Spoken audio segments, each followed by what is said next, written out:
filmmaker.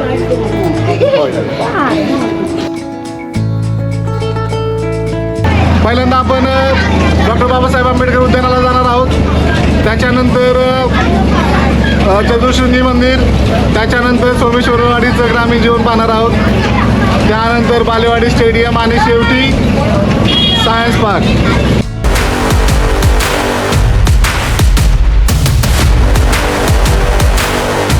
नमस्कार YouTube आणि स्वागत आहे आपल्या सर्वांचं आपल्या द टीचर ऑन व्हील्स या यूट्यूब चॅनलवरती. मी आपला होस्ट विनोद नलावडे सर आपलं स्वागत करतो. आज आपण जाणार आहोत मनपा शाळा क्रमांक 48B इंग्रजी माध्यम येरवडा या शाळेच्या सहलीसाठी. ज्या शाळेमध्ये मी शिक्षक म्हणून कार्यरत आहे पुणे मनपाच्या, त्या शाळेची आज ट्रिप जाणार आहे. त्याच्यामुळे आशा आहे की हा व्लॉग तुम्हाला नक्कीच आवडेल. आजचा हा व्लॉग खूप अनोखा आहे कारण की मोटो व्लॉगिंग आणि शाळेची सहल कुठेही सापडणार नाही तुम्हाला. त्याच्यामुळे हा व्लॉग नक्कीच खूप वेगळा, खूप अनोखा आहे. हा व्हिडिओ नक्की बघा, नक्की तुम्हाला आवडेल अशी अपेक्षा आहे. छत्रपती शिवाजी महाराज की जय म्हणून आपण पुन्हा एकदा या व्लॉगची सुरुवात करतोय. थांबा, माझ्या मुलाच्या शाळेची बस. आजची ही जी शाळेची सहल आहे ती पुणे आणि पिंपरी चिंचवड शहरामध्येच जाणार आहे. आम्ही चतुश्रुंगी मंदिर, त्यानंतर पाषाण सोमेश्वरवाडी येथील जे ग्रामीण जीवनाचं प्रदर्शन आहे ते, त्याच्यानंतर बालेवाडी स्टेडियम आणि सगळ्यात शेवटी मग जे पिंपरी चिंचवडमध्ये सायन्स पार्क आहे, या अशा 4 ठिकाणी जाणार आहोत. दरवर्षी पुणे महानगरपालिका, जे पुणे महानगरपालिकेचे विद्यार्थी आहेत त्यांच्यासाठी PMPMLच्या बसेस ऑर्गनाईज करते. मनपाच्या सर्व विद्यार्थ्यांसाठी ही सहल पूर्णपणे फ्री असते आणि यासाठी खरंच पुणे महानगरपालिकेचं कौतुक आहे. धन्यवाद पुणे महानगरपालिका, खरंच खूप छान प्रोजेक्ट आहे.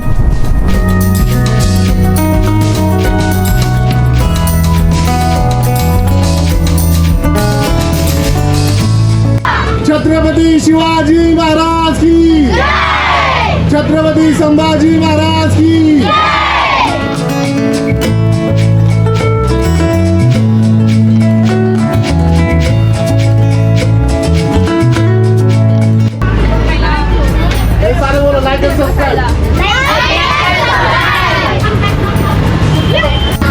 अशा पद्धतीने आपल्या शाळेची सहल आज निघालेली आहे.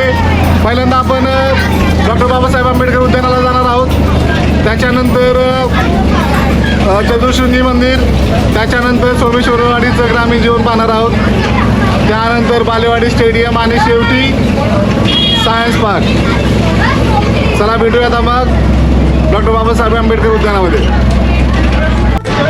मित्रांनो, आता आपण डॉक्टर बाबासाहेब आंबेडकर म्युझियमच्या शेजारी आलेलो आहोत आणि इथून आपण एंट्री करणार आहोत. ही आपल्या शाळेची सर्व मुलं आहेत. ही आपल्या शाळेची बस. हाय करा सगळ्यांनी.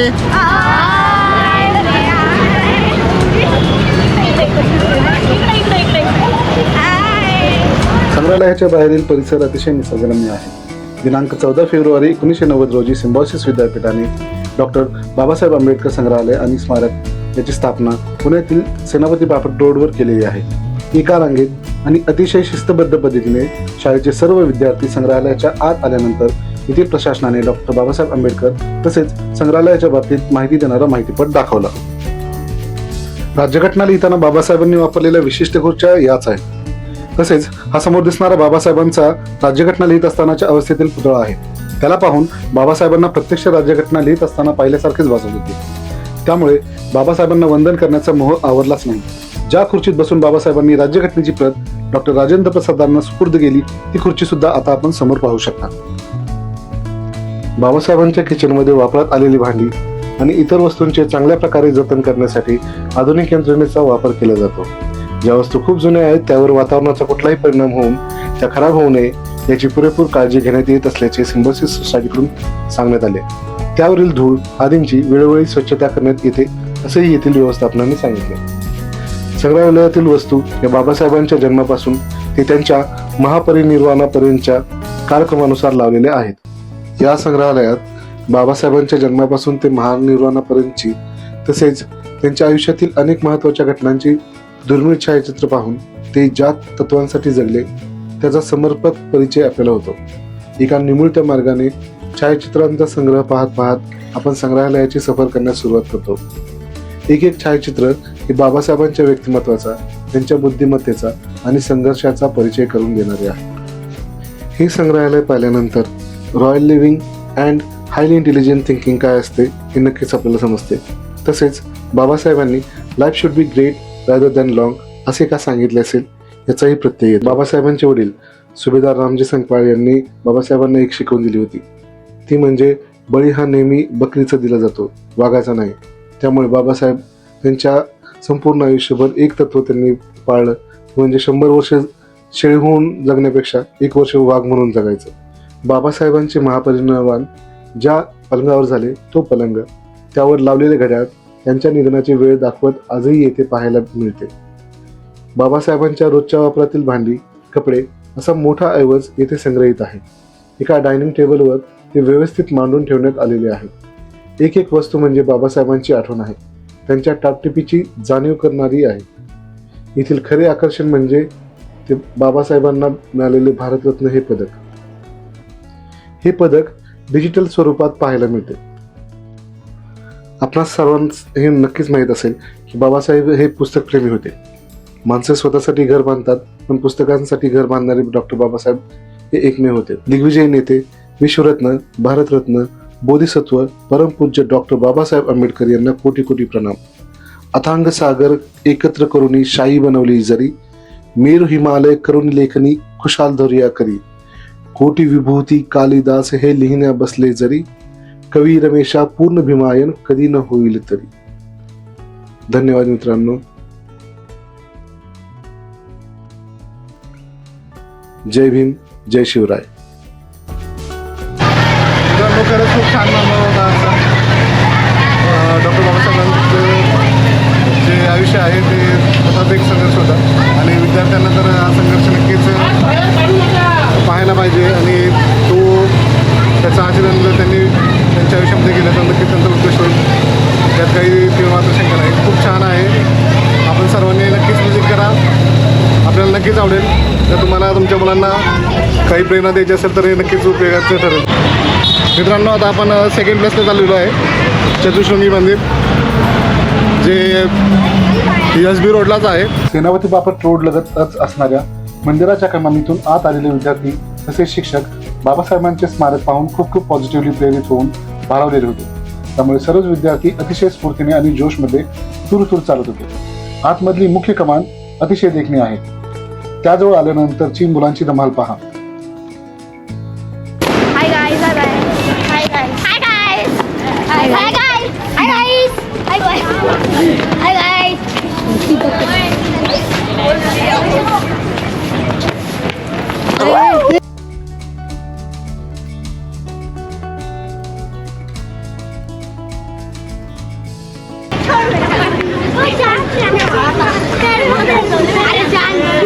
ओ दीदी लाइट लो दी आपने. अरे सर क्या हो रहा है? चल छोड़ कान में तो बोलेंगे ए Sanika bye bye hi bye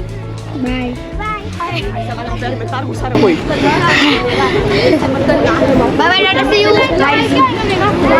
hi guys मैं आई टाइम मजा आती है. हाय हाय टीचर को देखो, टीचर देखो. चतुश्रृंगी मंदिराच्या आत दर्शनाला जाण्यासाठी 170हून अधिक पायऱ्या चढणे आवश्यक आहे आणि त्या पायऱ्या चढून आम्हा शिक्षकांचीही झालेली ही अवस्था पहा.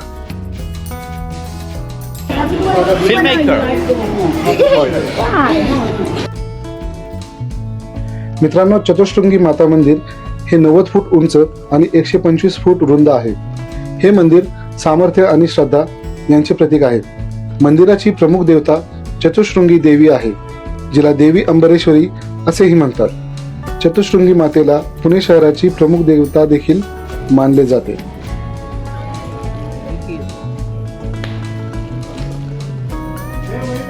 मंदिराची देखभाल चतुश्रृंगी देवस्थान ट्रस्ट करते.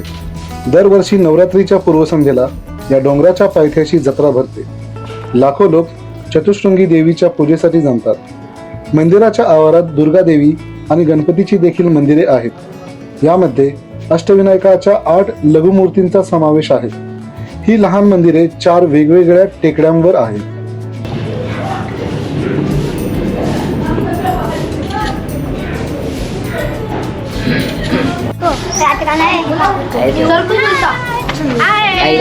सारे बोलो लाइक एंड सब्सक्राइब.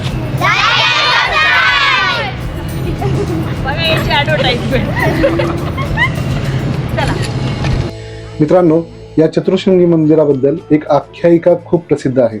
जर ती तुम्हाला माहीत असेल तर कमेंट बॉक्समध्ये नक्कीच लिहून पाठवा.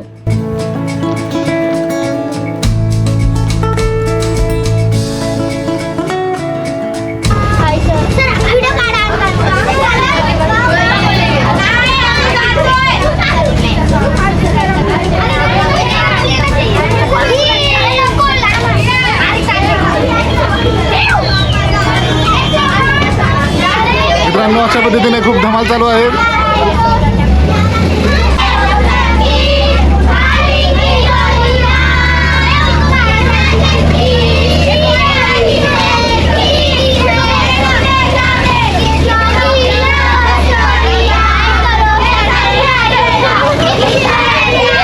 चतुशृंगी मंदिरानंतर आता आपण पाषाणच्या सोमेश्वरवाडीमध्ये जे ग्रामीण जीवन दर्शन आहे त्या ठिकाणी चाललेलो आहे. भेटूया पुढे.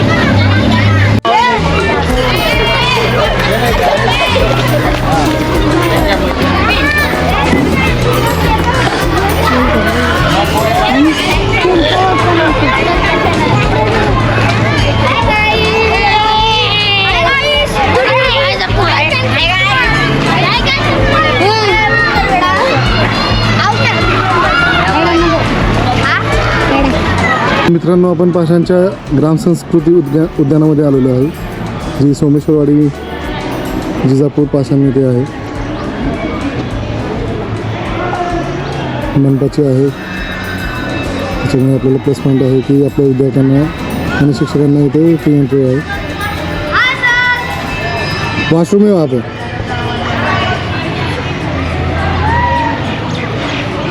हे जे समोर बघताय तुम्ही ते सोमेश्वरवाडीचं फेमस शिवमंदिर आहे. बघण्यासारखं आहे. खूप छान मंदिर आहे.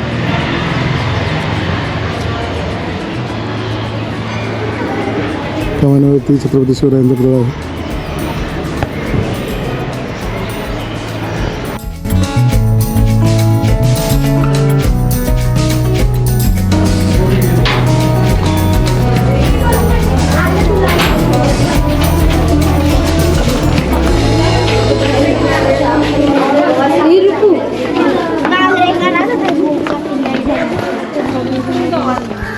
लेफ्ट हो गया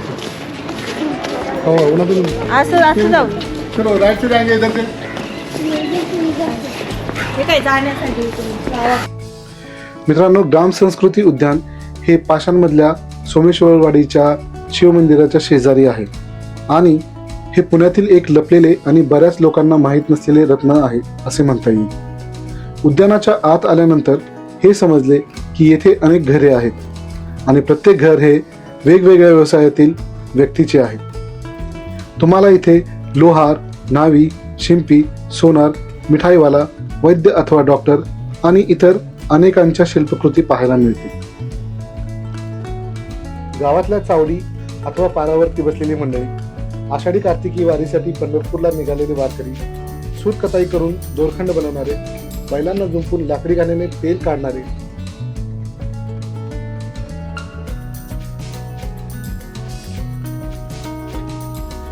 जुन्या पद्धतीची गावातली पंचायत व पंचायतीसमोर आलेल्या नागरिकांचे वाद सोडवणारे पंच,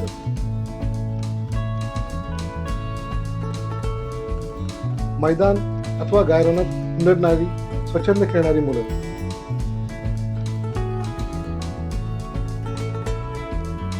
झाडाखाली शाळा भरवून मुलांना शिकवणारे धोतर, काळा कोट आणि टोपी घातलेले मास्तर, अशा सर्व गोष्टींबद्दल मुलांना आम्ही शिक्षकांनी माहिती दिली.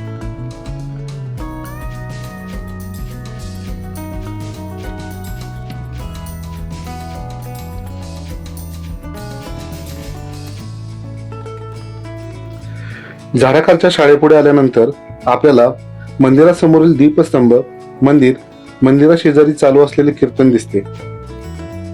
त्यानंतर आपल्याला कडक लक्ष्मी आणि हासोडासोबत पोतराजाचेही दर्शन होते. अत्तार आणि हलवाईच्या दुकानापुढे आपल्याला गाई रानात गाई म्हशीं सोबत असणारे गुराखी, तसेच जंगल अथवा वनातून सरपणासाठी लाकडे तोडून त्याच्या मुळ्या बांधून घेऊन येणारे लोक सुद्धा दिसतात. या ग्रामीण जीवन संस्कृती उद्यानामध्ये चित्ते, सिंह, पानघोडे, वाघ, झेब्रा, मगर, गेंडा, खवला मांजर, चिंपांझी आणि इतर माकडे, अस्वल, हरिण, कुत्री, डुकरे, गायी, म्हशी अशा अनेक प्राण्यांच्या शिल्पमूर्त्या सुद्धा आहेत.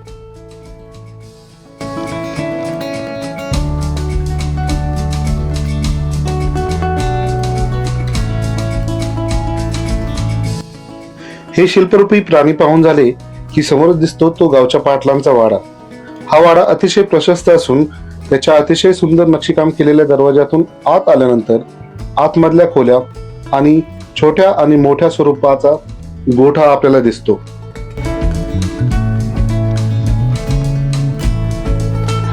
स्माइल.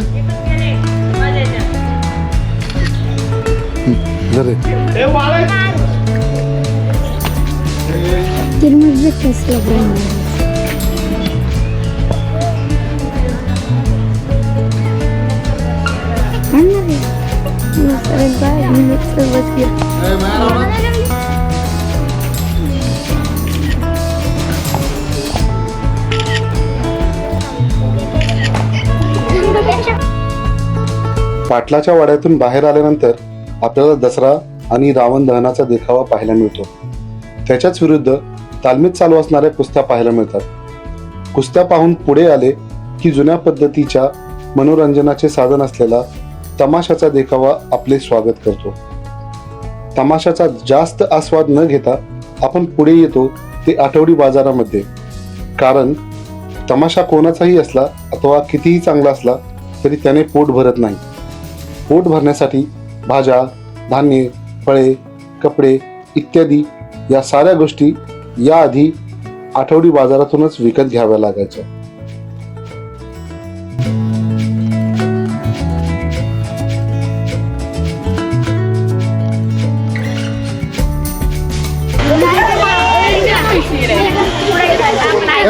क्या बोल रहे जोर से?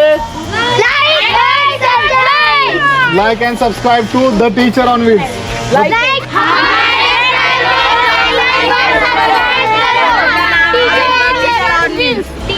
The Teacher on Wheels. Like and subscribe.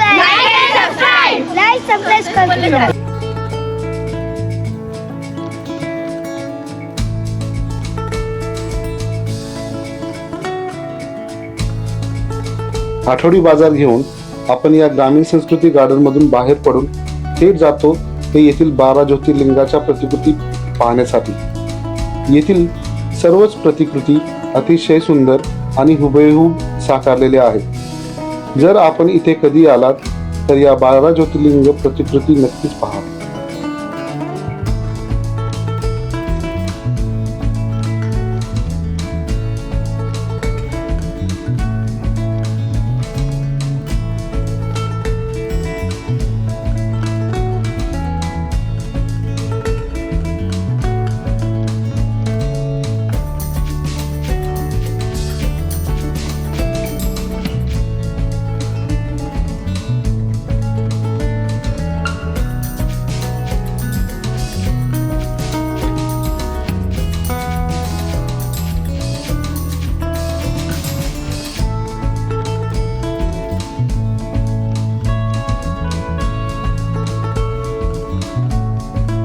ज्योतिर्लिंग पाहून आपण थेट एंट्री केली ती सोमेश्वरवाडी पाषाण येथील जगप्रसिद्ध सोमेश्वर मंदिरामध्ये. हे सोमेश्वर मंदिर खरंच अतिशय देखणे आणि सुंदर आहे. हे राम नदीच्या काठी वसलेले असून याचे ऐतिहासिक महत्त्व असे आहे की इथे राजमाता जिजाऊ छत्रपती शिवाजी महाराजांना दर्शनासाठी घेऊन येत असत अशी आख्यायिका या मंदिराबद्दल सांगितली जाते. असंही सांगितलं जातं की ज्यावेळेस छत्रपती शिवाजी महाराज जिजाऊंसोबत लाल महालामध्ये राहत होते त्यावेळेस ते येथे दर्शनासाठी येत असत. हे मंदिर 900 वर्ष जुने आहे आणि पुण्यापासून अवघ्या 10 किलोमीटर अंतरावरतीच आहे. दरवर्षी महाशिवरात्रीला इथे खूप मोठी यात्रा भरते आणि लाखो लोक आणि भाविक दर्शनासाठी येतात.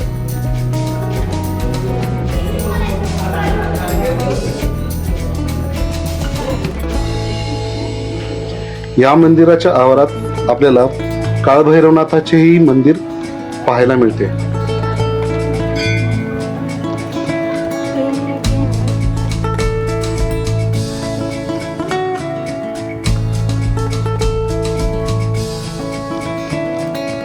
फोटो काढून झाल्यानंतर आम्ही जेवण करून आमच्या बसकडे निघालो.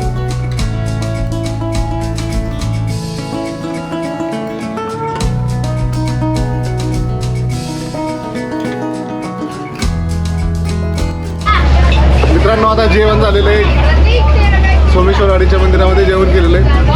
खूप झोप लागली आता सगळ्यांना, त्यामुळे सकाळी जो जोश होता तो आता दिसत नाही आहे. हे बघा, सगळे शांत बसलेले आहेत. झोपेच्या रूममध्ये सर गाणं बोलू द्या. गाना बोलेगा तो और नींद आएगी. सोमेश्वरवाडी पाषाण येथील शिवमंदिर पाहून आम्ही पोहोचलो श्री शिवछत्रपती स्पोर्ट्स कॉम्प्लेक्स बालेवाडी येथे. येथील स्वराज्य संस्थापक छत्रपती शिवाजी महाराजांचा अश्वारूढ पुतळा अतिशय सुंदर आणि दिमागदार आहे.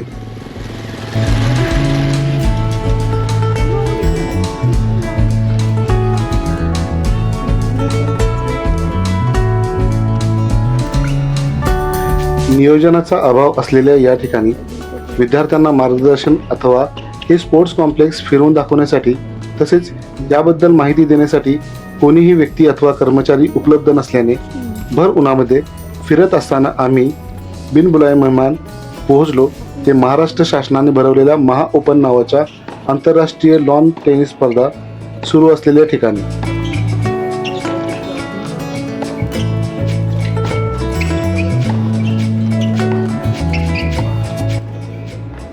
उन्हामध्ये उभा राहून कंटाळल्याने येथील ॲडमिनिस्ट्रेशनने आम्हाला आतमध्ये सावलीत बसून सामने पाहण्यासाठी आमंत्रित केले. हे सामने महाराष्ट्र शासन क्रीडा विभाग, पुणे मनपा, पिंपरी चिंचवड मनपा, स्पोर्ट्स ऑथॉरिटी ऑफ इंडिया यांच्या संयुक्त विद्यमाने महा ओपन नावाने ही टुर्नामेंट भरवली गेली होती. यामध्ये बऱ्याचशा आंतरराष्ट्रीय स्पर्धकांना आमंत्रित करण्यात आले होते.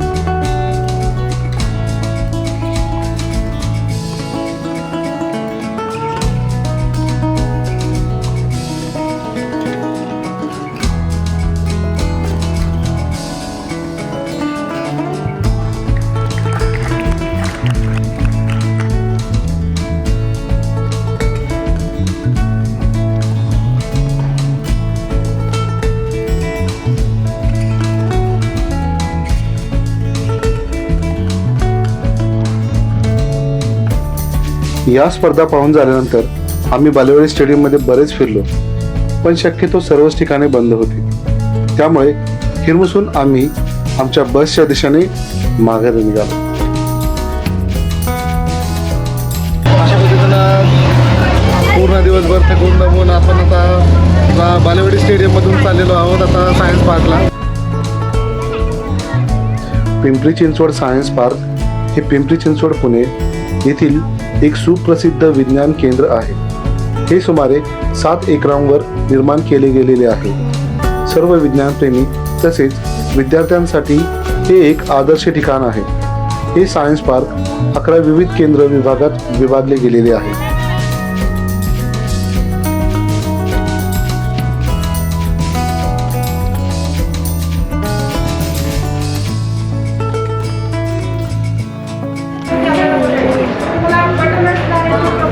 एवढी अनोखी मोशन बघायचं, टायरची मोशन कशी होते, तो इंजिन करून कसा करतोय, ठीक ठीक आहे, काम कसं करतो ते व्यवस्थित बघा. त्याच्यानंतर त्याच गॅलरीमध्ये तुम्ही टर्न करणार आणि क्लायमेट चेंज गॅलरीमध्ये जाणार. क्लायमेट चेंज म्हणजे काय, वातावरणीय बदल. म्हणजे आता तिथे बघताय कधी पण ऊन असतो, कधी पण पाऊस येतो, कधी पण थंडी वाजते. तर हे का बरं होतं, तर आपले जे भूगोल रिलेटेड जे काही आतमध्ये येताच आपल्याला इथे विविध वैज्ञानिक वस्तूंचे भव्यदिव्य आणि नीट अँड क्लीन दालन दिसते. या दालनामधून आतमध्ये आम्हाला प्रथम 3D कार्यक्रम पाहण्यासाठी 3D रूममध्ये नेण्यात आले.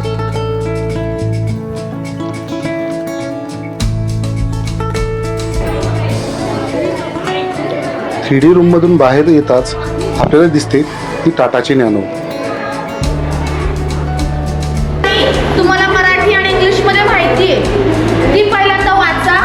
शेजारी एक बटन आहे ते प्रेस करा आणि जे काही आतलं वर्किंग बघायचं. आणि काही ठिकाणी बघा असं डोंट टच लिहिले, तिथं का टच नाही करायचं, कारण ते सेन्सर आहे म्हणून त्याला टच करायचं नाहीये. तुम्ही 2-2, 3-3चे ग्रुप करायचे तुमचे तुम्ही आणि गॅलरी बघायची. ठीक आहे, काही अडचण आली तर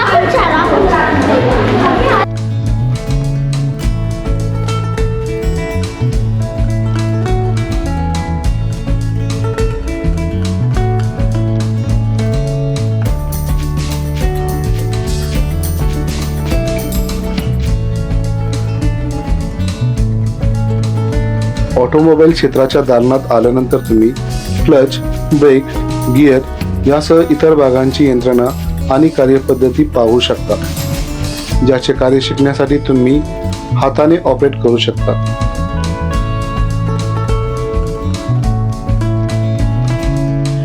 इथले आणखी महत्त्वाचे वैशिष्ट्य म्हणजे येथील प्रत्येक उपकरण आणि यंत्रे तुम्हाला प्रत्यक्ष हाताळता येतात.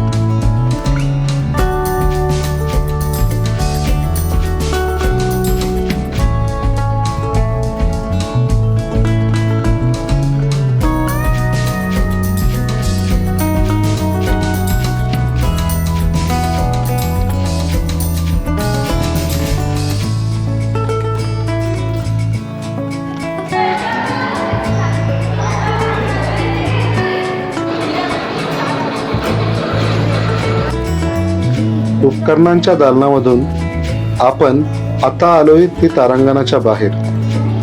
थोडा वेळ वाट पाहिल्यानंतर तारांगण पाहण्यासाठी आम्हाला आतमध्ये नेण्यात आले. आतमध्ये कॅमेरा अथवा मोबाईल अलाउड नसल्याने तारांगण पाहून बाहेर येऊन आम्ही अशा प्रकारे फोटो सेशन केले.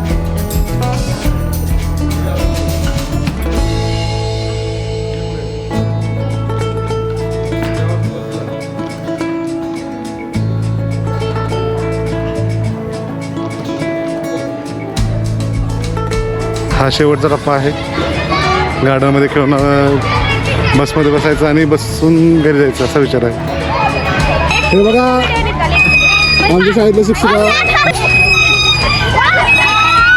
लाइक करो, जल्दी लाइक करो, सब्सक्राइब भी करो, कमेंट भी करो. हे वापस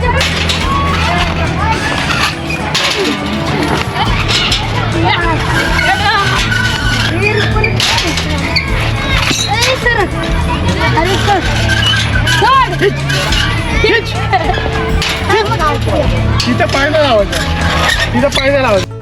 आणि सायन्स पार्क येथील डायनासोर गार्डनमध्ये थोडा वेळ घालवून आपण आपली आजची सहल ही संपवली आणि बसमध्ये बसण्यासाठी निघालो.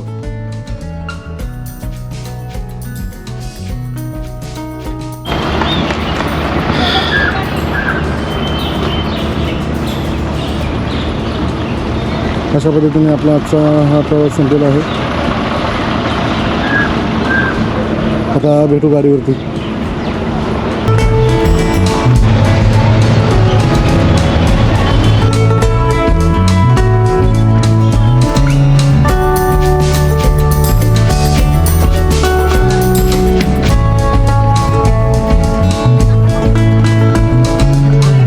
आता आपण शाळेच्या सहलीचा प्रवास संपवून परतीच्या मार्गावर लागलो आहे.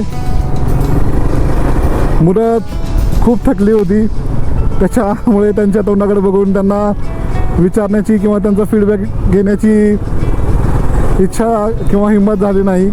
खूप दमली होती मुलं. सकाळी 6-6:30 वाजल्यापासून शाळेत आली होती आणि तसं त्यांनी खूप एन्जॉय केला, जे तुम्ही पाहिलं असेल आतापर्यंत. त्यांच्यासोबत आम्ही सुद्धा खूप एन्जॉय केला. शिक्षकांनी खूप छान आणि खूप सुंदर दिवस गेला आजचा मुलांसोबत. पण ज्यावेळेस अशा सहली निघतात त्यावेळेस खरंच म्हणजे मी ज्यावेळेस विद्यार्थी दशेत होतो त्यावेळेस मी तर खूप एन्जॉय करायचो. अपेक्षा आहे की आजचा हा सहलरूपी प्रवास तुम्हाला आवडला असेल. जर इथपर्यंत आला आहे त्या अर्थी नक्कीच तुम्ही तुमच्या शालेय जीवनातील कोणती ना कोणती आठवण तुम्हाला आठवली असेल म्हणून हा व्हिडिओ पूर्ण इथपर्यंत पाहिला असेल तुम्ही. जर तुम्हाला कुठला प्रसंग आठवला असेल तुमच्या जीवनातला, तुमची शाळेची सहल, तुमची शाळा, तुमच्या शाळेतले शिक्षक, तुमच्या शाळेतले विद्यार्थी, जे तुमचे मित्र किंवा मैत्रिणी होत्या, तुमचे आवडते शिक्षक, तुमची आवडती सहल, अशी कोणतीही आठवण असेल तुमची तर ती कमेंट बॉक्समध्ये लिहून सांगा. अशा गोष्टी पाहिल्यानंतर नक्कीच माणूस नॉस्टॅल्जिक होऊन त्यांना आपल्या भूतकाळातील बऱ्याचशा गोष्टी आठवतात.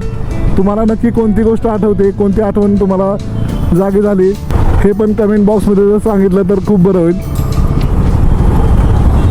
आता हा व्लॉग बराच मोठा झालेला आहे, त्याबद्दल क्षमस्व असावं. परंतु नक्की काय ॲड करावं आणि काय मिस करावं हा खूप मोठा प्रश्न होता. माझ्या पद्धतीने मी प्रयत्न केलेला आहे की शक्यतो सगळ्या गोष्टी या व्हिडिओमध्ये येतील, परंतु सगळ्याच गोष्टी आपल्याला शक्य नसतात कधी. त्यामुळे जेवढं जमेल, जेवढं शक्य आहे तेवढं सगळं याच्यामध्ये ॲड केलेलं आहे. तुम्हाला हा व्लॉग, हा आजचा सहलरूपी व्लॉग कसा वाटतोय हे मला नक्कीच कमेंट बॉक्समध्ये सांगा. जर आवडला असेल व्हिडिओ, जर कुठली आठवण जागी झाली असेल तर हा व्लॉग शेअर करा, याला लाईक करा, कमेंट करा आणि सगळ्यात महत्त्वाचं म्हणजे जो आपला आता आपण 1000 सबस्क्रायबरचा पल्ला गाठणार आहोत, त्या पल्ला गाठण्यासाठी थोडी मदत करा. तुमचं सबस्क्रिप्शन मला माझं पहिलं वालं ध्येय पूर्ण करण्यासाठी मदत करेल. एकमेका सहाय्य करू अवघे धरू सुपंथ तुका म्हणे. या विधीनुसार तुम्ही नक्कीच माझ्या चॅनलला सबस्क्राईब कराल ही अपेक्षा आहे. जय महाराष्ट्र. तुमचा दिवस, तुमची रात्र, तुमचा येणारा प्रत्येक क्षण सुख समृद्धीचा जावो हीच तुमच्यासाठी सदिच्छा. धन्यवाद. भेटू पुन्हा पुढच्या एका व्लॉगमध्ये. बाय.